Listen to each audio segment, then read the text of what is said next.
Hi friends, कैसे हैं आप सब। मैं अखिलेश वेलकम करता हूं आपका अपने चैनल में। और जैसा कि आप जानते हैं कि हमारा जो मिशन मिलियनेयर चैलेंज हमने लिया हुआ है वो हमारा सक्सेसफुल अपने ट्रैक पे चल रहा है।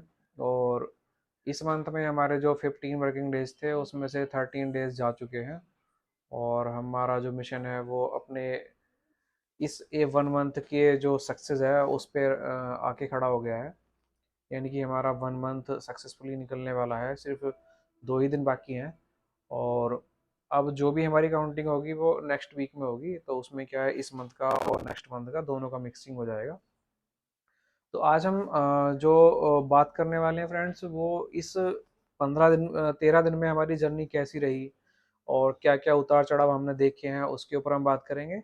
और कौन सी स्ट्रेटजी है जो मैंने इस कौन कौन सी स्ट्रेटजी हैं जो मैंने इन 13 दिन में यूज की हैं, जिनको यूज करके मैं प्रॉफिट या लॉस दोनों बुक किए हैं मैंने। तो चलिए शुरू करते हैं आज का वीडियो।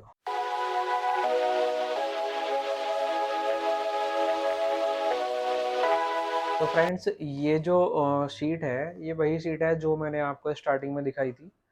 और इसमें हमने जो रिटर्न है वो 3% का लिया हुआ है पर डे का।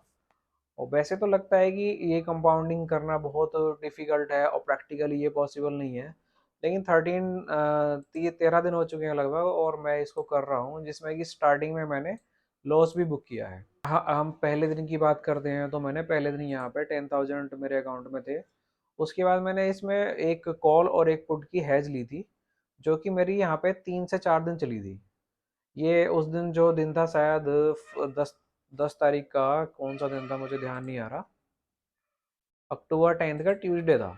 तो ट्यूसडे में हमने यहाँ पे हैज ली थी नेक्स्ट, यानी कि 18th अक्टूबर की हमने एक्सपायरी की यहाँ पे हैज ली थी। और उसमें क्या हुआ था, हमारा पहले दिन मैंने ये एंड में लगाई थी, 3 साढ़े 3 बजे मार्केट क्लोज हो जाता है। ये जो हैज मैंने ली थी ये 2 बजे के आसपास ली थी आई थिंक। तो पहले दिन इसमें मेरा प्रॉफिट लॉस ज़्यादा कुछ नहीं था, 50-60 रुपए का ही था। अगले दिन फिर हैज मार्केट गैप अप खुला था, लेकिन उसके आप पूरे दिन मार्केट साइड में रह गया, तो इस हैज ने मुझे 200 रुपये के आसपास का प्रॉफिट भी शो किया था, लेकिन मैंने इसमें ये प्रॉफिट बुक किया नहीं था। तो यहाँ पर मुझे 100 रुपये का लॉस हुआ था। उसके बाद डे 3 को, हमारा 12 तारीख को, इसमें क्या हुआ था कि मार्केट गैप अप खुला था थोड़ा सा, लेकिन उसके बाद क्या हुआ, मार्केट साइड में रहा पूरे दिन और उसमें मुझे 950 रुपये का लॉस दिखाया। टोटल लॉस जो था मेरा वो 1,000 के आसपास का हो गया था इसमें, 1,050 के आसपास। उसके बाद 13 तारीख को फिर अगले दिन जो है मार्केट थोड़ा सा गैप डाउन खुला। लेकिन उसके बाद क्या हुआ, सब मैं आपको साथ साथ ये चीज़ें चार्ट पे भी दिखाते हुए चलता हूँ, आप मुझे एक सेकंड दीजिए। तो गाइस, हम चार्ट पर आ गए हैं और मैं आप यहाँ से आपको एक्सप्लेन करना शुरू करता हूँ। हमने 10 तारीख को, मैंने इस कैंडल पे, जब ये रेड कैंडल बनी थी यहाँ पे, मैंने यहाँ पे हैज बनाई थी कॉल और पुट की एक साथ में। और उसके बाद यहाँ पर हमारा मार्केट क्लोज हो गया था। इसके बाद क्या हुआ कि मेरी जो हैज थी वो नॉर्मली न्यूट्रली क्लोज हो गई थी, उसमें कोई लॉस या प्रॉफिट नहीं था। उसके बाद मॉर्निंग में यहाँ पे मार्केट ओपन हुआ, उसके बाद थोड़ा सा ऊपर गया, ऊपर जाते जाते इस पॉइंट तक हमें हमारी जो हैश थी उसने लगभग 200 रुपये का प्रॉफिट दिखाया था। और 200 रुपये का प्रॉफिट क्योंकि मैं बुक नहीं कर सकता था, इसलिए मैंने प्रॉफिट बुक नहीं किया कि मार्केट और ऊपर जाएगा। उसके बाद क्या हुआ कि मार्केट एक रेंज में ही, ये पूरा दिन यहाँ से यहाँ तक ये इसी में ही बंद हो गया। और मार्केट ना ऊपर गया ना नीचे गया, पूरा दिन साइड में रहा। उसके बाद अगले दिन 12 तारीख को क्या हुआ कि मार्केट थोड़ा सा गैप अप खुला, गैप अप भी नहीं कह सकते इसको, ये कह सकते हैं कि मार्केट फ्लैट ओपन हुआ। और उसके बाद पूरे दिन, ये पहले दिन से भी ज़्यादा हमारा साइड में रहा था यहाँ पे मार्केट। यहाँ पे जो मार्केट था वो मुश्किल से 200 पॉइंट, 150 पॉइंट से भी, 200 पॉइंट के अंदर ही अंदर रहा था दोनों दिन हमारे। अगर हम इसको चेक करें तो ये इसका हाई पॉइंट है और ये इसका लो पॉइंट है। आप देखें 293 पॉइंट इसका मैक्सिमम 2 दिन का हाई लो था। तो मार्केट साइड में ही था इसमें। उसके बाद 13 तारीख को क्या हुआ कि मार्केट जो है ये गैप डाउन ओपन हो गया, जिससे क्या हुआ कि हमारी जो प्रीमियम यहाँ की लगी हुई थी वो बिल्कुल एट द, मतलब उसी पोजीशन पे आ गई जिस पोजीशन पे हमने हैज शुरू की थी। अगर ये गैप अप ओपन हो जाता तो हमें यहाँ पे एक अच्छा प्रॉफिट मिल सकता था, लेकिन क्या हुआ, मार्केट हमारे अपोजिट चला गया और मार्केट जो है गैप डाउन हो गया और हमारा यहाँ पे अच्छा खासा लॉस हुआ। इस जगह पे जो मेरा लॉस था वो लगभग 1,400 रुपये के आसपास का था। मतलब कुल मिला के यहाँ पे जो मेरा लॉस था वो लगभग 2,500 के आसपास का यहाँ पे मेरा लॉस हो चुका था। फिर इसी दिन मैंने क्या किया था कि मैंने जो हैश थी मेरी, वो मैंने हटा दी थी और उसके बाद मैंने वन साइड ट्रेड शुरू कर लेना शुरू किया। मैंने यहाँ पे एक वन साइड ट्रेड भी ली थी, तब तब जा करके मेरा जो ये लॉस है 1450 का हुआ था। अदरवाइज मेरा पैसा जो है इसमें काफ़ी लॉस हो गया था। हैज हैज में मैंने लगभग 3500 का लॉस बुक किया था इसमें, तो 6500 के आसपास ही मेरा कैपिटल बचा था। फिर मैंने यहाँ पे एक दो ट्रेड ली वन साइड की और ये मैंने अपना कुछ कैपिटल रिकवर किया। उसके बाद अगले दिन यहाँ पे 17 तारीख को, 17 तारीख से फिर हमने यहाँ पे वन साइड ट्रेड शुरू की थी। ये 17 तारीख को फिर मैंने यहाँ पे 363 रुपये का और लॉस बुक किया था, सॉरी। 17 तारीख को मैंने फिर से हैज ली थी और उसमें मुझे और लॉस हुआ था, तब मैंने यहाँ पे 363 रुपये का लॉस लिया था, क्योंकि 350 के आसपास का मेरा टारगेट था यहाँ पे। लेकिन 300 मैं क्या करता हूँ, जो मेरा लॉस का क्राइटेरिया होता है वो इसके अंदर रखने का होता है, कि जो हमारा 3% के अकॉर्डिंग हमारा टारगेट आ रहा है, मैं उसके अंदर ही अपना लॉस रख के चलूँ। आज जैसे कि अगर यहाँ पे मेरा 30 तारीख का है, इसमें मेरा 565 रुपये आ रहा है 3%, तो मैं कोशिश करूंगा कि अब मेरा जो लॉस है वो इसके आसपास ही रहे। 565 है तो 600 हो सकता है, 400 हो सकता है, या जितना कम कर सकता हूँ मैं उतना कम करने की कोशिश करूँ। मैं इससे ऊपर ना जाने दूँ लॉस को। उससे क्या होता है कि जो हमारा कैपिटल होता है वो कम नहीं होता और हम लॉस को अपने अच्छे से मैनेज कर लेते हैं। उसके बाद फिर 21 तारीख को, सॉरी ये मैंने 17 तारीख की बात की हमने भी, 17 तारीख को मैंने कुछ हैच किया था तो उसमें भी मुझे लॉस हुआ। उसके बाद 18 तारीख को फिर मैंने यहाँ पे वन साइड ट्रेड शुरू किया। उस समय पे 18 तारीख को यहाँ पे मार्केट में एक अच्छा मूवमेंट देखने को मिला था हमें, ये डाउनफॉल आया था, तो मैंने इस पॉइंट पे कुछ ट्रेड्स लिए थे और मैंने जो अपना कैपिटल खोया था वो मैंने यहाँ पे एक दिन में ही 3500 के आसपास रिकवर कर लिया था। तो मेरा कैपिटल फिर से जो है वो अपने अच्छी कंडीशन में आ गया था, क्योंकि यहाँ पे मैंने जो प्रॉफिट बुक किया था वो 3400 रुपये का बुक किया था और 7600 रुपये मेरा जो है इसमें पहले से पड़ा हुआ था अकाउंट में। तो यहाँ पे हमारा जो कैपिटल था वो पूरा रिकवर हो गया था लॉसेस, और उसके बाद हमें यहाँ पे 1000 रुपये के आसपास का प्रॉफिट भी मिल गया था। उसके बाद फिर मैंने यहाँ पे 11 तारीख को, सॉरी 19 तारीख को फिर मैंने यहाँ पे ट्रेड लिया, उसमें मैंने 1596 रुपये का प्रॉफिट बुक किया। फिर 20 तारीख को मैंने ट्रेड्स लिया, उसमें 597 का प्रॉफिट था। उसके बाद 23 तारीख को फिर से हमने 10% प्रॉफिट निकाला, 1319 रुपये। उसके बाद 15 अक्टूबर को अपने फिर से 11.3% यानी कि 1640 रुपये का प्रॉफिट लिया। उसके बाद 26 तारीख को फिर हमने 2260 रुपये का, 2259 रुपये का प्रॉफिट लिया। फिर 27 तारीख को कल हमने यहाँ पे मेरा जो पोजीशंस थी काफ़ी अच्छा प्रॉफिट लिया था यहाँ पे मैंने कल।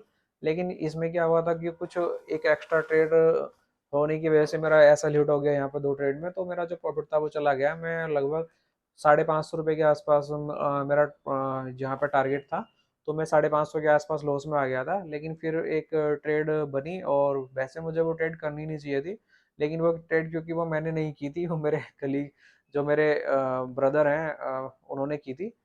उन्होंने बताया था एक ट्रेड अपना सेटअप हम कुछ टेस्ट कर रहे थे, तो मैंने कहा चलो आज मैं लॉस में हूँ तो एक सेटअप यहीं पे टेस्ट कर लेते हैं।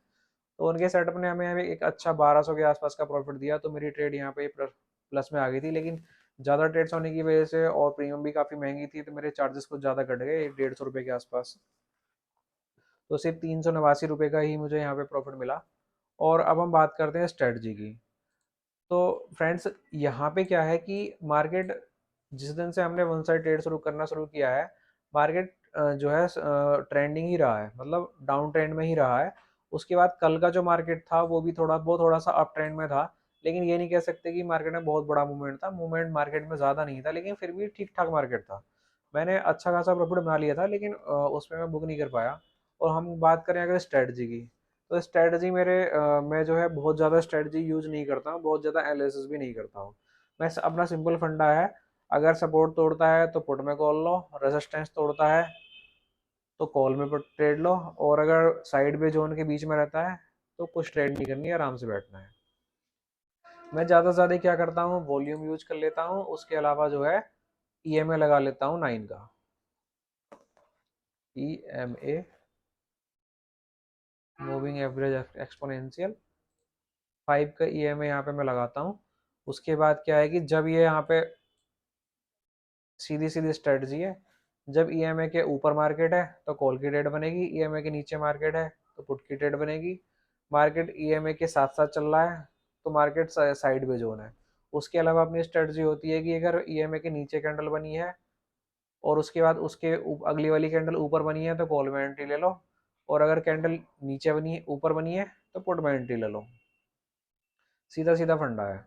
और अगर आप लोग अच्छा प्यार देंगे इस वीडियो को तो मैं डिटेल में, ये तो मैंने मोटा मोटा आपको बता दिया है, अगर आप लोग इस वीडियो को लाइक और शेयर करेंगे तो मैं फिर डिटेल में आपको अपनी स्ट्रेटजी समझाऊंगा कि डिटेल में स्ट्रेटजी कैसे काम करती है। वैसे ईएमए स्ट्रेटजी के ऊपर बहुत सारे वीडियोस बने हुए हैं, लेकिन मैं उन जो बाकी लोग बताते हैं मैं उसकी तरह यूज नहीं करता हूँ, क्योंकि उसमें क्या होता है कि आपको कुछ ना कुछ करेक्शन करना पड़ता है, क्योंकि एक स्ट्रेटजी जिसके लिए काम कर रही है वो जरूरी नहीं है कि वो दूसरे बंदे के लिए भी काम करेगी।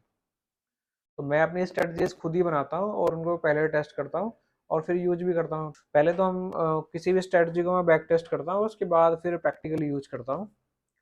लेकिन मैं बहुत ज़्यादा बैक टेस्ट नहीं करता हूँ, मैं प्रैक्टिकल में ज़्यादा विश्वास रखता हूँ और बहुत ज़्यादा स्ट्रेटजी में ट्राई नहीं करता हूँ।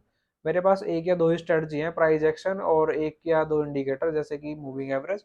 उसके अलावा मैं कुछ भी यूज नहीं करता हूँ। और अभी मेरा लगभग 15 दिन होने वाले हैं हमें, और ओवरऑल हमने लगभग 200% का प्रॉफिट बना लिया है।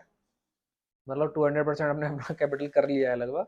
हम क्योंकि हम 10,000 से हमने शुरू किया था, उसके बाद हम सीधे 8,000 7,000 पे भी पहुंचे।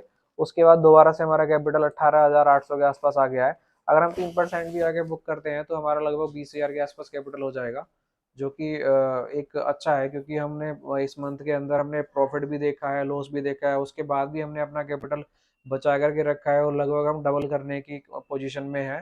तो ये मेरे हिसाब से एक अच्छा साइन है।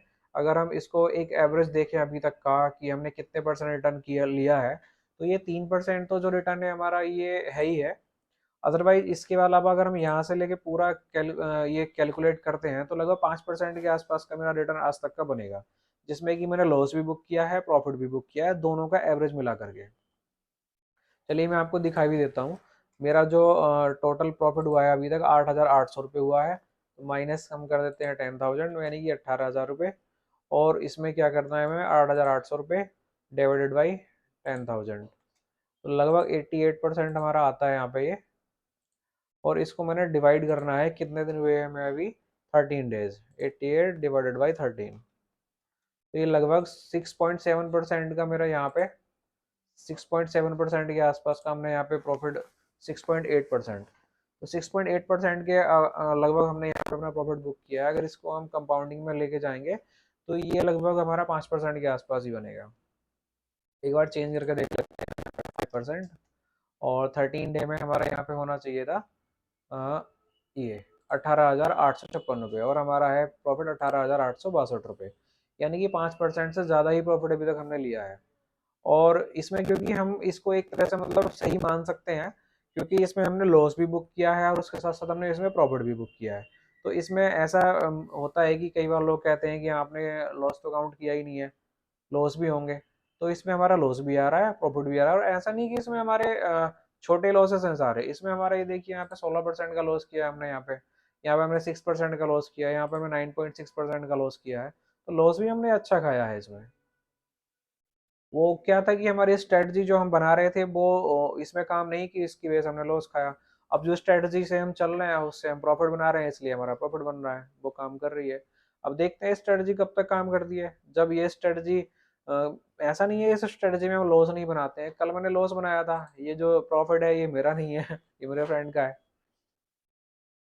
तो गाइस हम कह सकते हैं कि ये स्ट्रेटजी अभी तक तो हमारे लिए कारगर है, और अभी तक हमारा जो मिशन है वो ट्रैक पे चल रहा है। बाकी आगे देखते हैं, अगर हम इसी तरह से चलते रहते हैं तो हमारा जो टारगेट है वो लगभग, ये मैंने पूरी शीट कर दी यहाँ पे, अभी इसमें डेट चेंज नहीं की है मैंने, तो आप डेट को यहाँ पे हाइड भी कर सकते हैं, ठीक है, क्योंकि डेट अभी मैंने ठीक नहीं की है। तो ये मई मई में जाकर के हमारा जो अमाउंट है ये हो जाता है पूरा, 12 लाख के आसपास का हमारा हो रहा है, और हमारा जो टारगेट है वो 10 लाख है। तो अकॉर्डिंग टू हमारे जो, एक सेकेंड, ये 5% हो गया, ये 3% ही रखना है हमें अभी, ये 5% तो मैंने आपको दिखाने के लिए किया था। तो ये हमारा जो यहाँ पे है ये 10 लाख का टारगेट था, ये हमारा 8 महीने का, यानी कि जो हमारा मई 2024 में पूरा होगा। अभी हम थोड़े एडवांस में चल रहे हैं, ये थोड़ा सा 7-8 दिन पहले ही कंप्लीट हो रहा है। अब देखते हैं इसको, अगर हम अच्छा प्रॉफिट बुक करते हैं तो हो सकता है ये मई के बजाय अप्रैल में आ जाए। और अगर स्ट्रेटजी ने काम नहीं किया, हमने लॉस खाया, तो हो सकता है कि ये मई के बजाय जून में भी जा सकता है। तो इसकी ट्रैकिंग अपनी चलती रहेगी। और अगर आप डिटेल में मेरी स्ट्रेटजी सीखना चाहते हैं तो वो हमारी वीडियोस को लाइक और सब्सक्राइब कीजिए चैनल को हमारे। तो हम आगे डिटेल्स में अपनी स्ट्रेटजी के ऊपर वीडियो लेकर के आएंगे। और अगर आप लोगों का प्यार बना रहा, हमारे 100 सब्सक्राइबर जब हो जाएंगे तो हम लाइव ट्रेडिंग शुरू करेंगे, और फिर आप हमारी ट्रेड्स को लाइव भी देख सकते हैं। तो गाइस चलिए फिर मिलते हैं मंडे को एक नई वीडियो के साथ, और तब तक के लिए आप अच्छा प्रॉफिट बनाते रहिए।